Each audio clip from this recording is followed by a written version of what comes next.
पति पत्नी का सच्चा प्यार। एक आदमी ने बहुत ही खूबसूरत लड़की से शादी की।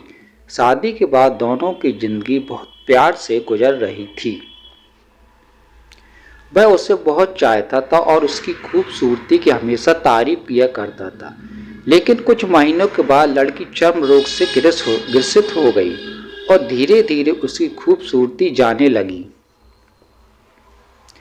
खुद को इस तरह देख उसके मन में डर समाने लगा कि यदि वह बदसूरत हो गई तो उसका पति उससे नफरत करने लगेगा और वह उसकी नफरत बर्दाश्त नहीं कर पाएगी।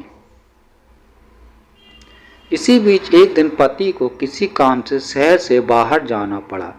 काम खत्म कर जब वह वापस लौट रहा था, उसका एक्सीडेंट हो गया। एक्सीडेंट में उसने अपनी दोनों आंखें खो दी। लेकिन इसके बावजूद भी उन दोनों की जिंदगी समान तरीके से आगे बढ़ती रही। समय गुजरता रहा और अपने चर्म रोग के कारण लड़की ने अपनी खूबसूरती पूरी तरह गंवा दी। वह बदसूरत हो गई, लेकिन अंधे पति को इस बारे में कुछ भी पता नहीं था, इसलिए इसका उनके खुशहाल वैवाहिक जीवन पर कोई प्रभाव नहीं पड़ा।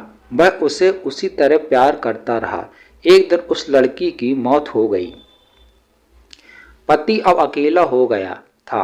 वह बहुत ही दुखी था। वह उस शहर को छोड़कर जाना चाहता था।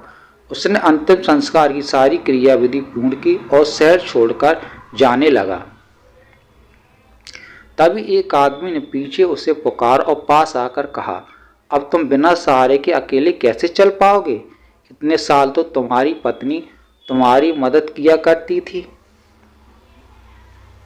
पति ने जवाब दिया, दोस्त, मैं अंधा नहीं हूँ। मैं बस अंधा होने का नाटक कर रहा था, क्योंकि यदि मेरी पत्नी को पता चल जाता कि मैं उसकी बदसूरती देख सकता हूँ तो यह उसके रोग से ज़्यादा दर्द देता। इसलिए मैंने इतने साल अंधे होने का दिखावा किया। वह बहुत अच्छी पत्नी थी। मैं बस उसे खुश रखना चाहता था।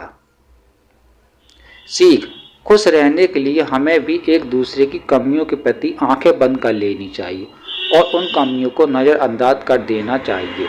अगर आपको ये स्टोरी पसंद आई हो तो चैनल को लाइक करिए, सब्सक्राइब करिए। धन्यवाद।